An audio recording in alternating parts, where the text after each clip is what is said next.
What I'm about to show you guys today is a great automatic farm to have. It's super easy to build and is infinitely expandable.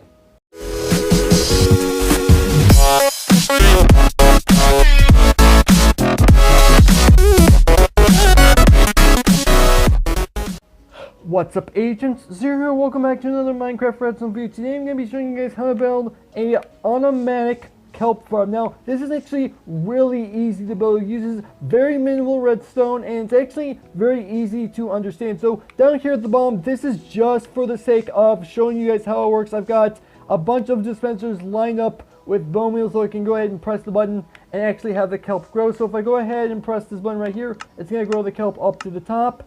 And it's going to automatically harvest the kelp. As you can tell, it's floating up to the top, where it's eventually going to make it into the hoppers and down into the chest. So now that you know exactly what's going on, let's go ahead and start building this. Now, for the sake of this tutorial, I'm only going to make this kelp farm 1 block wide. As I mentioned in the intro, this is 100% infinitely expandable. Now, in order to build this, you're going to need a 3x7 area, and you're not going to need to dig down any blocks. Now, this granite block right here is the exact spot where your kelp is going to be growing. Now, the resources that you're going to need are 57 glass blocks. If you don't want to make your kelp farm visible by any means, then you do not have to use the glass. You're going to need 4 building blocks, 1 piece of sand, or you can also use gravel. It doesn't really matter. This is just to plant the kelp on. You're going to need 2 redstone dust, a repeater. You're going to need an observer, dispenser, 2 hoppers. If you want to expand your storage system, you're going to need more hoppers than that. You're also going to need a chest. Again, same as the hoppers. If you want to expand your storage system, you're going to need more chests than that. You're obviously going to be needing the kelp. You're also going to need water buckets and an empty bucket. Now, to go ahead and get started, get out your sand or gravel. Go ahead and break the block right here and place it right there. This is so that we can actually go ahead and plant our kelp. Go ahead and take your glass and bring it all the way around just like this in a ring so that the center where your kelp's going to be growing is completely empty. Go ahead and get out your dispenser, place it right here facing in this direction. Go ahead and surround the remainder of your ring with glass. Now what you want to do is go ahead and make this 2 more blocks tall. So it's going to end up being 4 blocks high by the time you're done making these rings.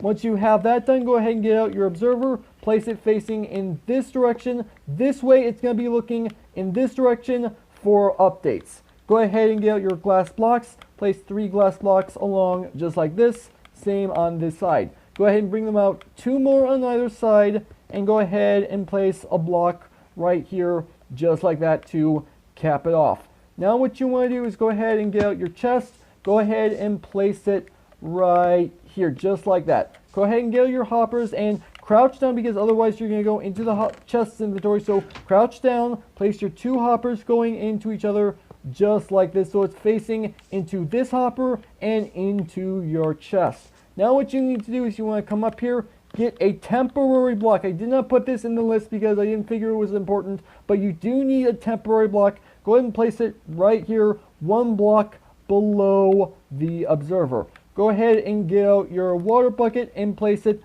directly in front of the observer. Now what you want to do, go ahead and break down your temporary block and come all the way down to the bottom and fill every single one of these blocks with water source blocks with your water bucket. Obviously that is going to be a tedious process, but is absolutely necessary in order for the kelp to actually grow in the first place. Now what you need to do is go ahead and get out your kelp, and you want to go ahead and place your kelp all the way down the bottom just like this. That way it will start to grow. Go ahead and get out your building blocks, and you want to go ahead and place a building block directly at the bottom, 1 directly in the center, and 1 directly at the top. So you have 3 blocks with a 1 block gap in between every single one.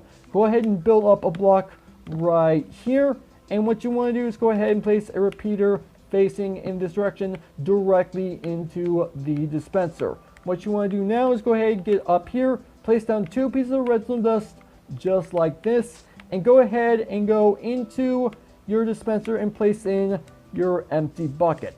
And your farm is pretty much all done at this point. There is one final step that you are going to need to take, and this step is actually technically optional. If you don't want to take this step, you don't have to do it. But let me go ahead and show you guys this farm in action before I take this step. So I'm going to go ahead and grow the kelp all the way up to the top. And as you can tell, it is harvested all the kelp, and it's now going to start making its way into the chest. Very simple to understand. So as you can tell, it's already made its way into the chest. Now here's the final step. Again, this is 100% optional. Go ahead and take out the remainder of your glass blocks and go ahead and start capping it off.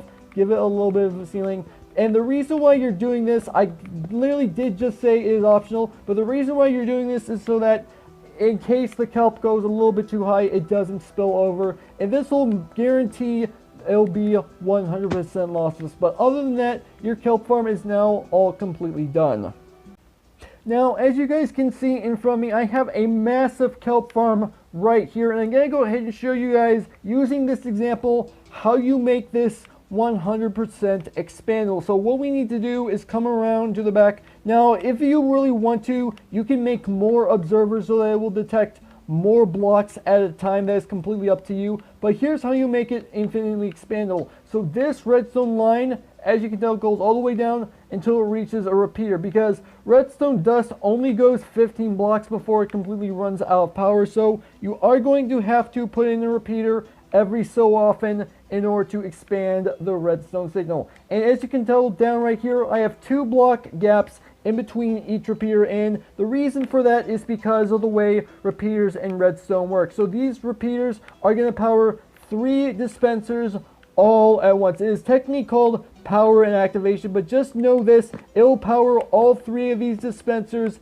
at once, causing them to all fire at the same time. You don't need to worry about the immediate mechanics of how it works, but just understand this is the way that you can go ahead and save on the most amount of repeaters.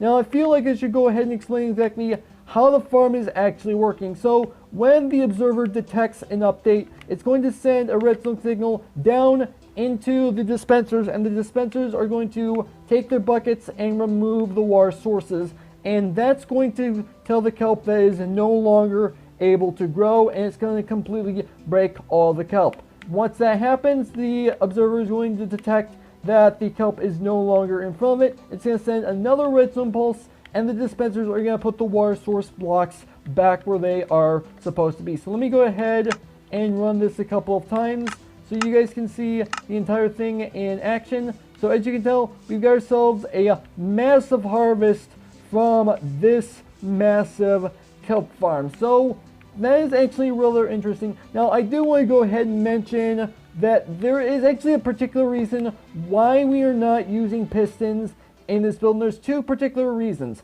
Number 1, as you can tell, this piston is actually waterlogged. If you're not careful when you're filling up your kelp farm with water, this can happen, and if you're really not careful, this is going to end up making a bit of a mess. I did find out through experimentation that the pistons, the water will actually not destroy the actual repeaters themselves, which is actually nice, but it will still make a mess if you waterlog the pistons. And the second reason we're not using pistons is because of this right here. Pistons will actually completely destroy the water sources, and we will not get the water back. Now I know for a fact on Java Edition, if you either place down the kelp manually or it grows on its own, then what will happen is the kelp will create a brand new water source block around itself, which is actually rather handy, but that mechanic does not exist on Bedrock Edition. So that is why we are using the dispenser mechanic instead of the piston mechanic. Now there will be a link down in the description if you guys want to go ahead and check this world out for yourself, but that's going to have to do it for this video. Hopefully you guys have enjoyed it. If you did, make sure that like button. Or more than make sure that subscribe button for future content. Also, you can follow me on Twitter at AgentCPU0 to stay updated. This has been Zero Stews. Thank you guys for watching, and with that, I will see you guys later.